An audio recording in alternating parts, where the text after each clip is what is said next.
Good morning, Team Wilpers. Happy Friday. Coach Lorri here in sunny California. We've had a weird heat wave here at the coast, and it's been beautiful. So I made sure to get out and do a little extra riding around town just for fun. Anyways, the end is near. We are finishing up our summer sprint challenge, and the feedback has been great. So thank you everybody who has enjoyed this challenge and given us great feedback. And even those of you who are like, oh, it's been really hard, but I know it's good. And Richard Voles, I saw this morning, posted his power profile comparison, and I think that was awesome. Thank you. And yeah, so it's been a great challenge. We're wrapping up this weekend.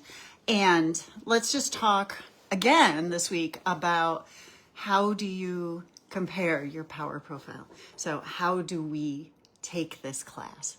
And I would say you're not going to be completely rested. That's understandable. And it doesn't mean you won't perform well. So don't let the fatigue that's accumulating get into your head. Allow yourself to know that even under fatigue, we can perform well. And good morning, everybody. And that's okay. And the good news is we have a 2-week break coming up, and I would encourage you to take the test, the class, on Saturday, and then do it again in a week and go into it a little more rested and see how that feels and how that's different for you. So, yeah, so you can perform well under fatigue. You can take the test again. The other thing I would encourage you to do is take an FTP test at some point before the next challenge starts. So this is a really good time for you to test all of those powers. So you'll add the FTP into that. Choose your favorite instructor. There's a pacing spreadsheet on the Team Wilpers Facebook group. And there's also a 1-week FTP prep and test plan in all access on the Team Wilpers website. So if you're interested in looking at that, that is available to you. So what else can I say? Oh yeah, how to take the test. There is no upper limit. I have to tell this to my athletes too when they're testing. So even though you may see zones and bars and constraints, there is no constraint. So when you're doing the hard efforts, go hard. Go as hard as you can. What's the worst thing that happens? You fail. You're not going to fail. There is no failure, right? We succeed or we learn. So, yeah. So we're going to go for it. We're going to push our boundaries a little bit. Remember, sometimes, especially in these short efforts, you're not physically going to feel that strain, that fatigue. It's more the mental constraints that we give to ourselves. We limit ourselves. And so I would say, don't limit yourself. Shoot for the sky. What is that phrase? Shoot for the moon and maybe you'll get the stars or something like that. So anyways, see what you're capable of. Know that it's gonna feel hard, probably more mentally than physically. But that's part of the process. So we know that. Let's talk about our next challenge. So, and don't forget to post up your graphs. I love seeing your progress. So share it with us and your learnings. We have a nice opportunity here in the next couple of weeks to talk about that as well. What did you learn in this challenge? How did it change you? Or maybe your opinion of this type of training.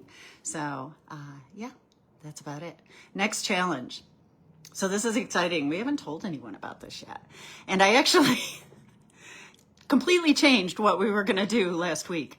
So I've been furiously writing a new program, and the other program will find use later in the year, next year.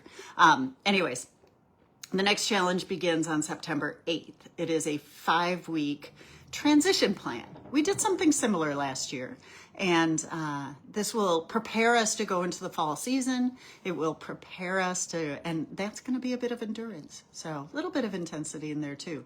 But this challenge is going to be just a nice transition, maintain fitness. We're going to do some high end, some low end. So we'll do intervals, we'll do hills, we'll do some endurance.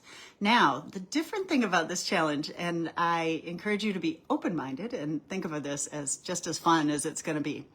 I was inspired by Peloton's Triathlon Day. And I know most of you are here for the cycling, but some of you participate in other disciplines of endurance sport as well. And as you know, I've been on this journey this year of doing something different besides just riding and racing my bike. And I think there's a lot of benefit in that. I have improved my strength significantly, my mobility, my ability to do things as I age. And I'm feeling super strong. I can do things that I couldn't do when I was 50, now that I'm 60. And of course, it's an excuse to buy more cute shoes too when you do different things, right? So learning a technique-based sport like rowing has been just eye-opening. It is an amazing sport, and have been out hiking and in nature. And you know, when you ride bikes outside, you don't always get to chit chat, and you really get to know the people you hike with. So that's been really fun. So anyways, triathlon. And I actually wanted to call this a triathlon, TRY, and our marketing department said, that's a little corny, Lorri. And I was like, I know, I'm corny. So I'm not sure what they're calling it. We'll find out tomorrow when registration opens. I think marketing is going to push today. But here's what we're doing. And let me say one more thing about triathlon. As crazy as we think triathletes are, I actually think they are much more well-rounded as athletes than those of us that do one discipline. So when we move our body in different ways, it creates less imbalance, less compensation, less overuse injury, because we're using our body differently. And granted, when we look at a traditional triathlon, like a swim, bike, run, we're looking at everything in a linear type sport. So we don't have a lot of lateral and diagonal, but we can add that in. So here's what we're gonna do.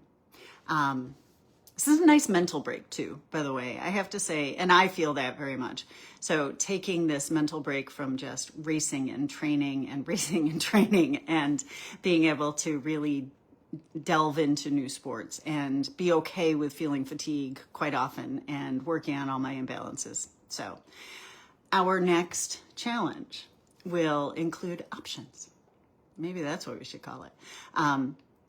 So we will have, for each day of the training program, we will have 4 options, and you get to choose what you'd like to do.